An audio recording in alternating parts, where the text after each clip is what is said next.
Alright, so here we are in round 2. And if we get one more white mana source, we got our bomb ready to play. We got Journey to Nowhere, and I don't know, we have some good stuff. We're also playing, we're on the draw, so hopefully we can hit our second white mana source and then play everything and curve out wonderfully with a 3-drop. But yeah, it should be good, and if not, we can at least hold things down with a Journey to Nowhere. So yeah, I'm gonna keep.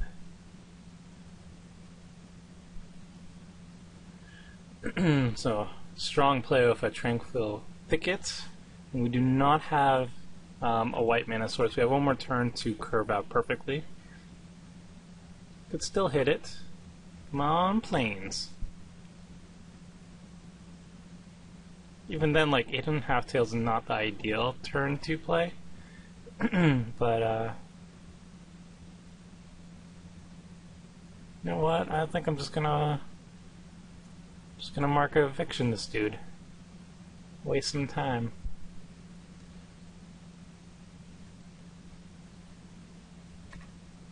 So that's fine. If we hit one more land, then we get Wind Rider Eel on time. And also Moth Rider Samurai, but the eel's way better, obviously.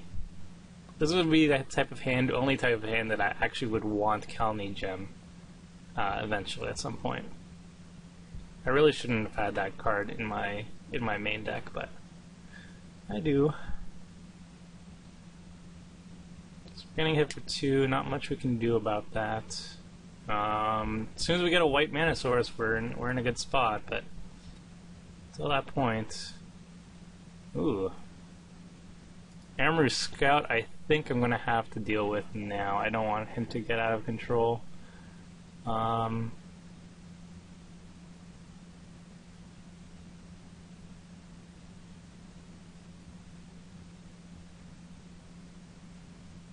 Minute 3 or less. Like, it really depends on if he actually has creatures.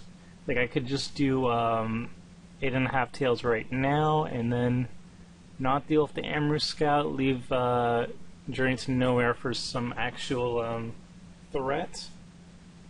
But I don't want that card advantage to really kick into overdrive yet, so I think I'm just going to do this. I don't think I'm even going to use Mark of Eviction here, because I don't want him to sacrifice in response. So we did that. I don't know if it was worth it, but I just don't want Amaru Scout to bury me in card advantage. Next turn we got Wind Rider Eel though, so that's pretty fun.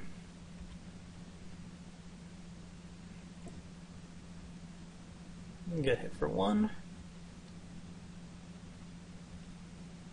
And then we can start racing legitimately, hopefully.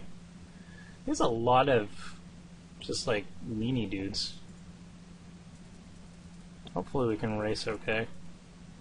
Never deals combat damage to a creature. Okay, so I just don't block it. And I think 8.5 Tails is going to be pretty sweet in general against these guys. Because he has just a lot of white creatures, so I don't have to spend that much more extra mana while I'm doing stuff. I'm going to probably play 8.5 Tails next turn, and then not play Mark of Eviction, probably keep Whirlpool Whelm up. Ooh, he attacks. I'm not gonna block. Yeah, it's not worth it, taking 1 extra damage. He might have a pump spell or some combat trick, I just don't want to deal with it. So I'm gonna drop my land, swing for 4.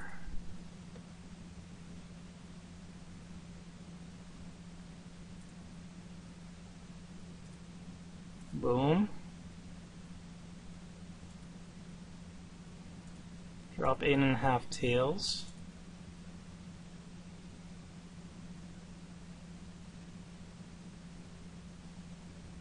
I'm assuming it goes through, and then I'll just Mark of Eviction the Orochi Ranger.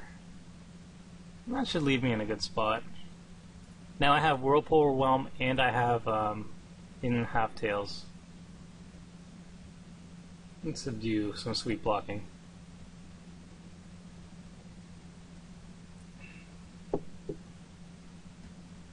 Let's see what he gets.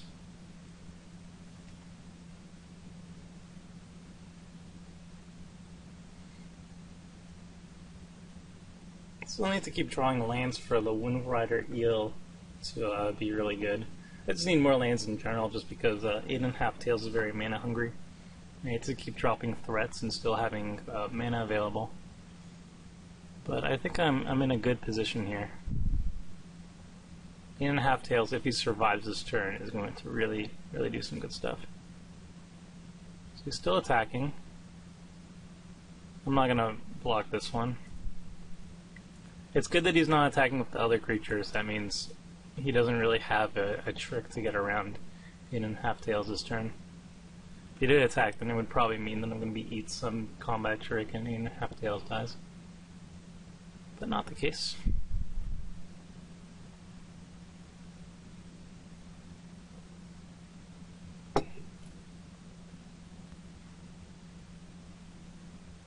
Something big. Comes into battlefield with 3 counters on it. Move a counter.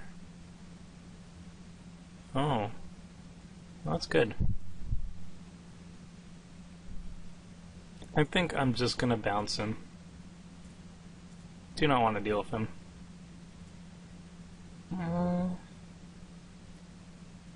If you win, you may put that on top of his library? Yeah. Sounds good.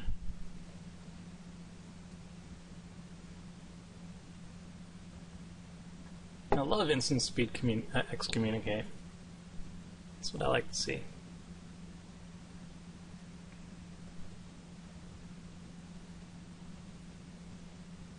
I probably still won't even play it though.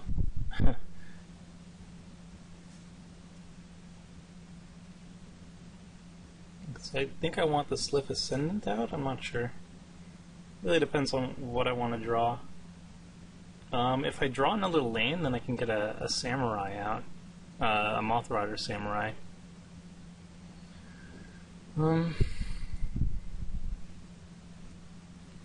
Yeah, I don't think I need Spectral Flight in this situation. I'm just gonna put it at the bottom. But yeah, that was pretty sweet. If I hit a land, I can do Slith Ascendant and something else. Or that. I think I'm just gonna do the Firewalker.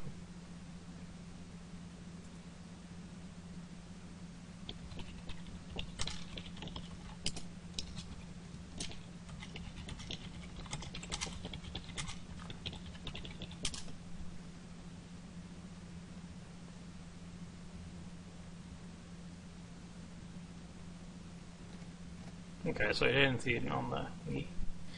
I don't have a land drop, so I'm not going to do something super fancy. I'm just going to do Slith Ascendant and swing in there. For only 2.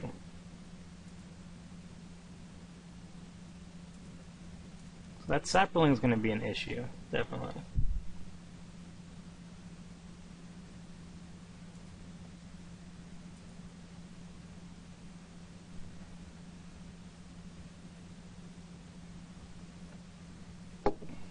I can slow him down with Mark of Eviction, but that doesn't really help too much against him. So he comes out again.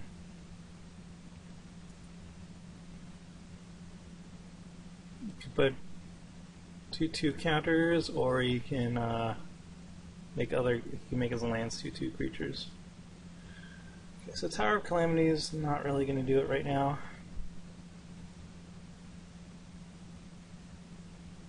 What I really need are just lands. I'm not doing that much damage yet.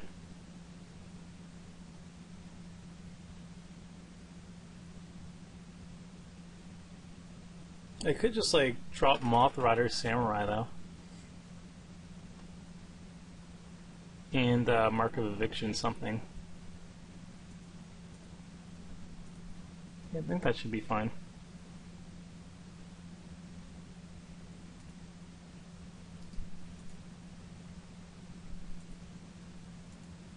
This guy costs more to play, so I think it's still good to hit him with that.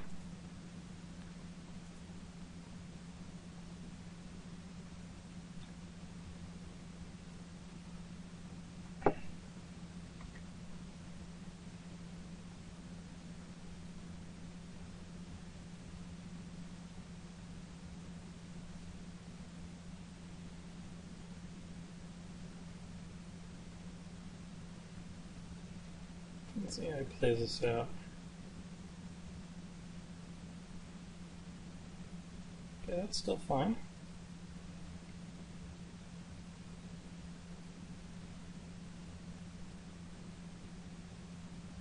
Gonna make a dude.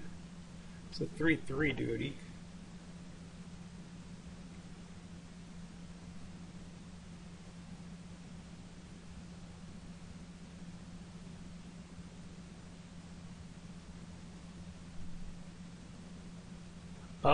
Oh, it's not until end of turn. Yikes. That's not good for me.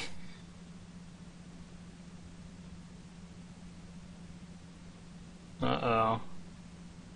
I have made a huge mistake.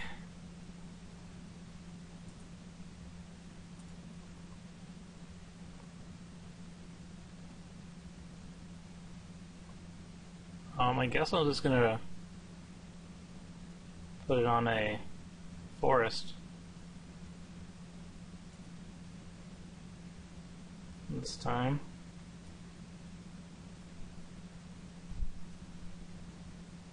Security blockade on my planes, I guess.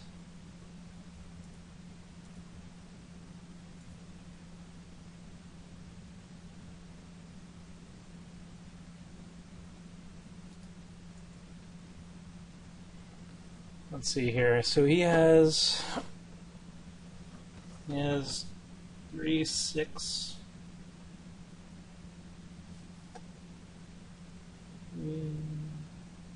4, 8, 12. He has a lot of damage. He has a lot of damage coming through next turn. How much is Spike Tiller? Spike Tiller is 5, so he has to hit an oil land drop in order to really swing in for damage. If I just block the 2 forests, I think I should be fine, or just like trade with something. Maybe just attack with the Slith Ascendant. And see if I can survive another turn.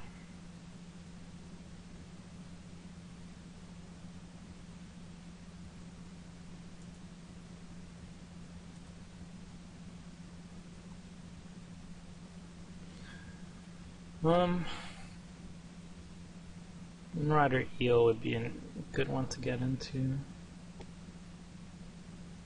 Like if I block the 2, chump block the 2 lands, I can for sure live. And that's all I really need. So I'm gonna swing with both these guys.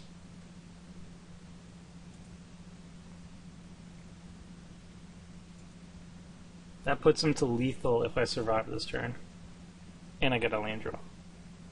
That's what it comes down to, really.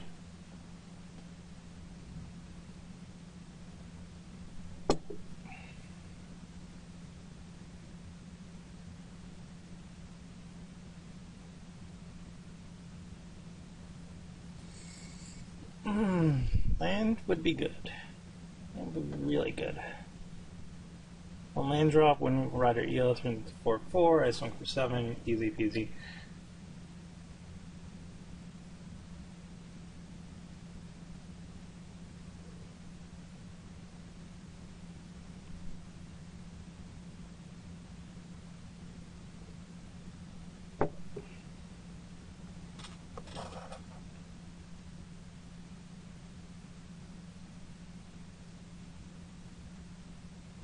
Ideally, I don't want to use the 8.5 tails here.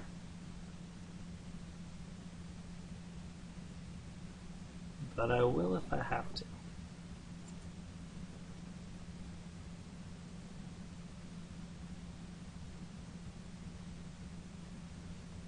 Okay. So I'm going to block Selfless Cathar. So I think he's just going to sacrifice that.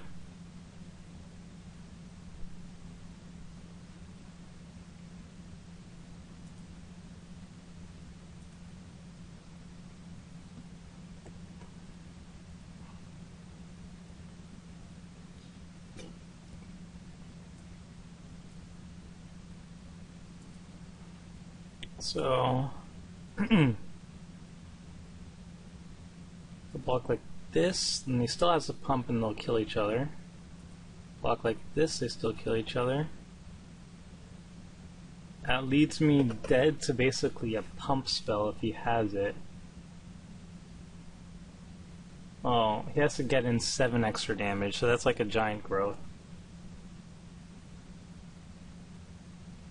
But the difference is not really that much. Yeah, I'm gonna try it. He has a giant growth, I'm dead. If he doesn't, I think I have this, if I get a land. A lot of ifs.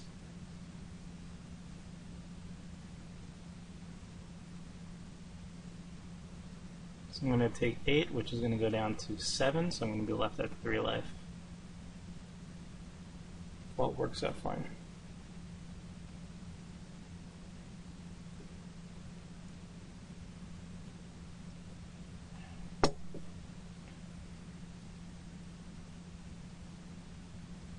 This pops a Cathar. Does he have any other tricks? If he has any other tricks?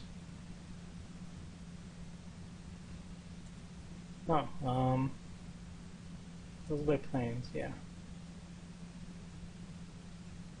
Yeah, now I just have to hit a land. Hit the land. I can get the scout back. Cool. And I hit the land. I think that's it.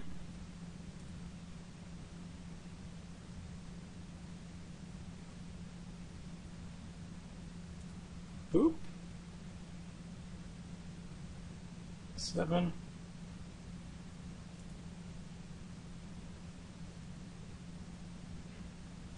And GG.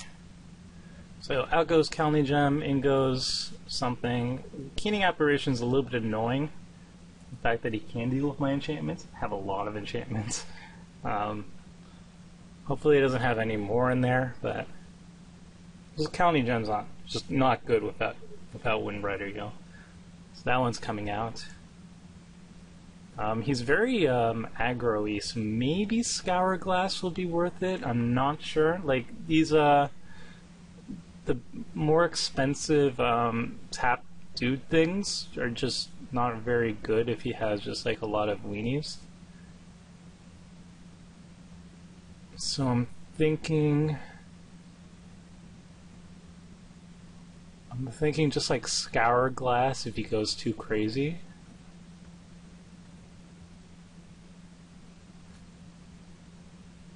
I don't know if that's going to be good enough.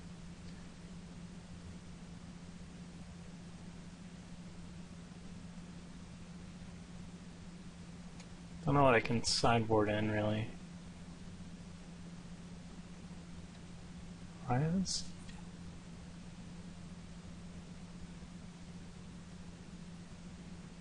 Spirit Purity, Kitsune Healer. No, these are all pretty bad.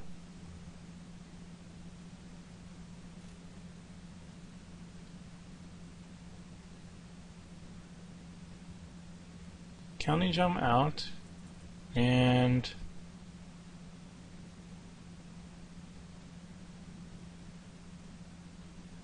no.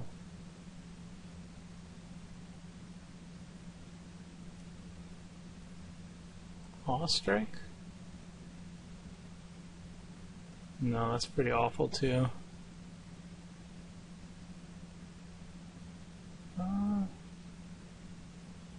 This could work.